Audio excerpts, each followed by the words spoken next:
everyone, my name is Mwajuma Katembo. I'm a college student at Texas A&M Commerce University, working toward a degree in education. I plan to be a teacher. My family is from Democratic Republic of Congo, but I spent my early childhood in refugee camp Zambia. When I was 12 years old, my family moved to Dallas. My family first visited Northridge as part of Northridge Without Border program. Some of my memories included tutoring sessions after church. This was very important to me because I didn't have much schooling in my refugee camp. Claire Stein reminded me that one time when tutoring session was canceled, I cried.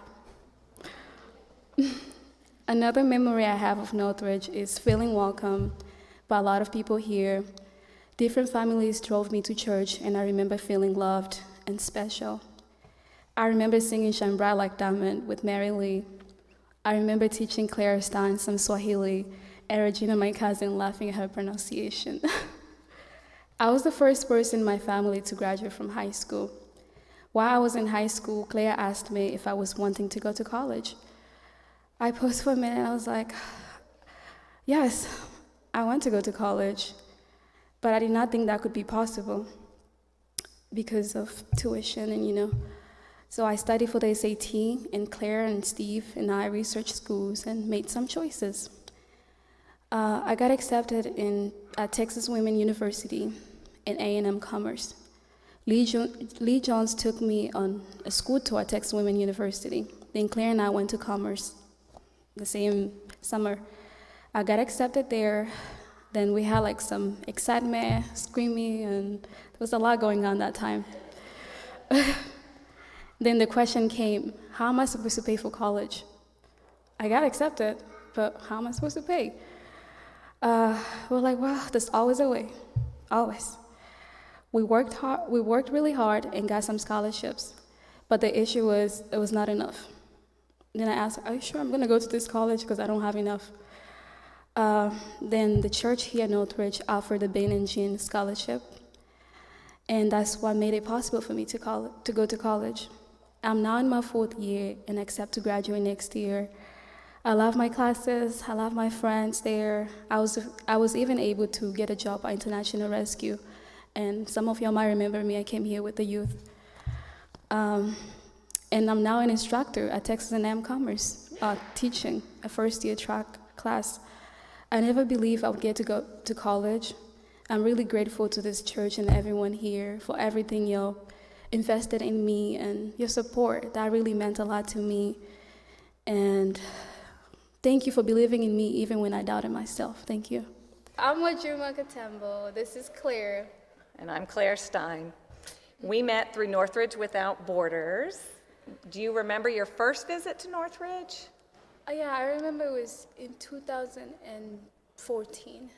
Okay, and you were about 12 years old, right? I was right? about 12 years old. And you had just barely been in the United States, because I remember your English, you really didn't know English, right? Yes. Just a few words. And a lot of people tell me I was a quiet kid. Quiet.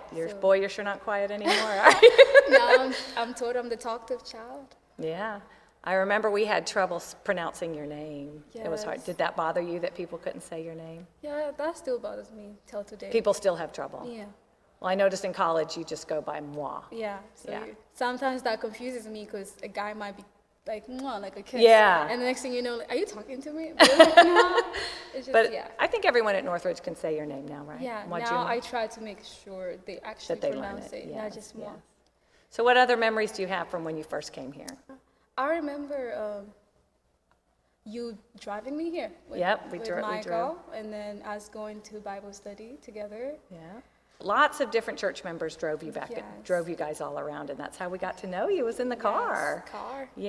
Yeah, lots of time driving. in the car. That's right. I remember when your family came over to our house for dinner, and your grandmother did an African prayer. You trying to teach me Teaching Swahili. you Swahili. Jambo is as far as I got. Jambo. I remember high school, helping you with your schoolwork Yes, and you sometimes. came to a choir I talent came show. to your choir talent You're show. welcome. Yeah, people kept calling me your mom. We're like, hey, let's just go with it. Let's just roll with it. We look so much alike. I know one thing you gave me that I never got to do because I have just boys. I got to take you prom dress shopping. Yeah, And I didn't get to, because since I don't have girls, I didn't get to You were do. literally nervous. You're like, I've never done this before, but we're gonna get through it. Where is Majuma's We spot? found- Like we find it.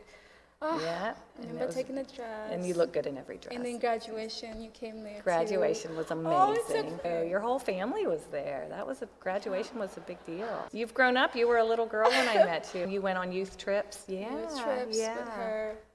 I feel like that helped me a lot with my speaking because all the girls were quite talkative, and I was the quiet one. But if you play a song, I'll start singing and stuff. Well, I'm glad you can feel how much this congregation cares for you, and I hope you can also feel how much you teach us, because you're exposing us to a culture that we would otherwise never be able to tap into. So you're broadening what we understand of the world, all in your package. So we're just grateful. We love you, Majuma. Love you too. And that's how we met.